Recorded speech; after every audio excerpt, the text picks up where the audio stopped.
I've never spoken this aloud to anyone before, not even to myself, not fully.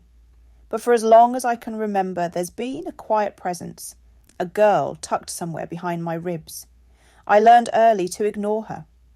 Back home, in that small town where everyone knew everyone's business, standing out felt like painting a target on your back. The unspoken rules were everywhere. Boys played ball, wore flannel, didn't cry. Girls wore skirts, smiled prettily, and weren't supposed to want too much. I was expected to be one of the boys. I tried. I wore hoodies loose enough to hide my shape, kept my hair cut short so it wouldn't brush my neck, said the right words, laughed at the right jokes, walked like the other guys, kept my voice flat, hands still. But at night, alone in my room, I'd lie on my back and imagine what it would feel like if the mirror told the truth instead of lies. Sometimes I'd take my sister's scarf from the laundry, wrap it around my neck, tilt my chin just so in the bathroom mirror, and for a fleeting second, forget I was supposed to be a boy. Then the guilt would hit, hot and sharp, and I'd shove the scarf back in the hamper like it burned my hands. By 13, I had trained myself to shut it down. No more scarves, no more late night pretending, just Ethan. The boy who made the basketball team, lifted weights, said dude like punctuation. The boy nobody noticed. But she never disappeared, she only grew quieter. In college, when my roommate was out, I'd sometimes browse thrift shop sites, not for sneakers or jeans like the guys on my floor, but for dresses, soft blouses, delicate sweaters. I never clicked buy. My heart pounded like I was committing a crime. Each time I'd close the laptop, tell myself, get a grip, stop being weird. You're not that person. But inside, I always knew I was. After graduation, I buried that feeling even deeper, like locking a fragile thing in a box behind my ribs. I told myself I was done, grown up, past that. But I never stopped wanting. I just learned how to hide it so well I nearly forgot how to breathe as her. When I got a job offer in Southern California, I thought it would fix everything. I packed with the determination of someone running from themselves. Home felt suffocating. I'd grown too big for a town where my skin never fit, where every corner whispered, people like me don't belong here. I didn't tell anyone. I said I needed a new challenge. The tech company's offer sounded like air to me. Fast growth, good salary, endless opportunity. I imagined sun-warmed streets, ocean breezes, new faces. Nobody would know who I used to be. I could just be Ethan, a blank page. The first month, I told myself it was working. I rented a tiny room with peeling paint and a cracked ceiling fan. I rode the bus to work in cheap loafers that blistered my heels. Uncomfortable, but adult life, I said.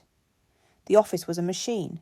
Clean glass walls, polished smiles, fake laughter over burnt coffee. Buzzwords flew everywhere. Synergy, scalability, leverage. I nodded at the right times, kept my sentences short, my feelings invisible. But inside, something rotted. Hours stretched. 10-hour days turned to 12. Weekends vanished. My inbox screamed every time I tried to rest. People bragged about burning out as if it were an achievement. Sleep became thin. My chest tightened on the bus, like the world didn't hold enough air. And in that exhaustion, what I'd buried for years began crawling back. I'd watch girls in sundresses walking down the street. Not with desire, but with recognition. Something whispered, "You're meant to feel that sun too." I shoved it down. Just tired, I told myself. By the third month, exhaustion wasn't a feeling, it was a state. My hands shook over the keyboard. I forgot words mid-sentence. I'd come home, sit in the dark, stare at the ceiling fan.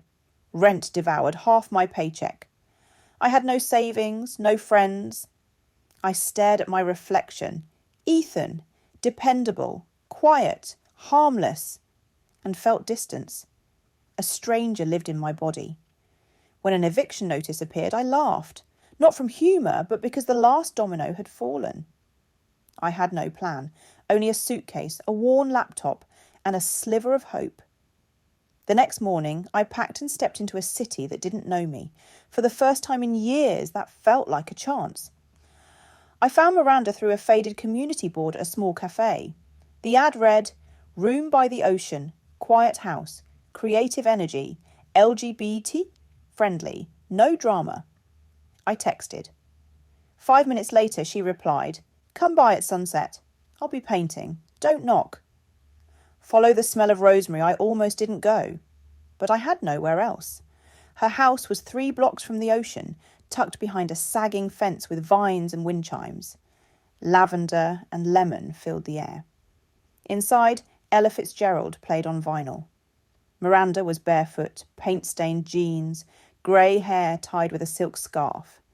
Pale green eyes, soft but sharp. She smiled like she already liked me. "You're early," she said, handing me iced tea. "Good." People who are early usually listen more than they speak. I nodded, followed her inside. Her home was chaos in the comforting way. Plants in teacups, dried flowers hanging from the ceiling, crystals on windowsills, books in uneven stacks, no clocks, no TV, just the sound of distant waves and a cat named August, who only appeared if ignored.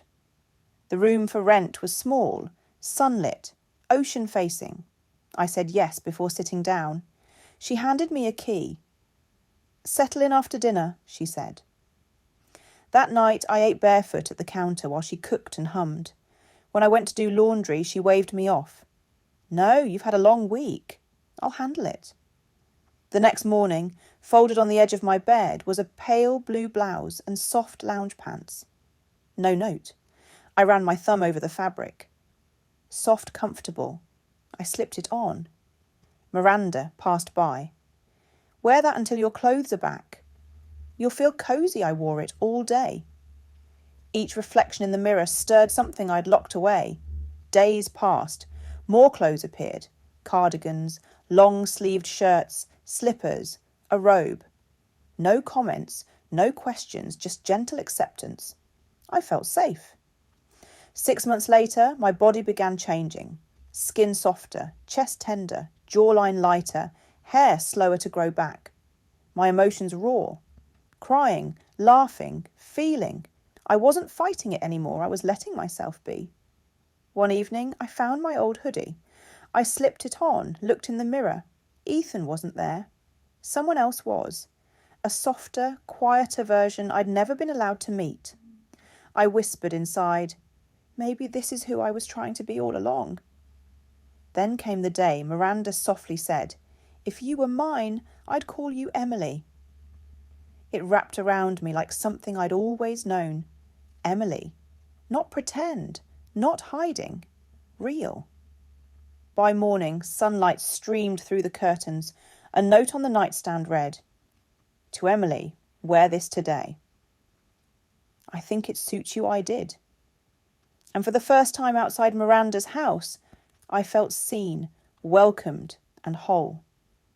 That night, Miranda said, "You don't have to go back, not to pretending, not to fear. You can stay, as you are," I nodded. "I want to stay." She hugged me, whispered, "You're my daughter now, Emily." And for the first time, I believed it.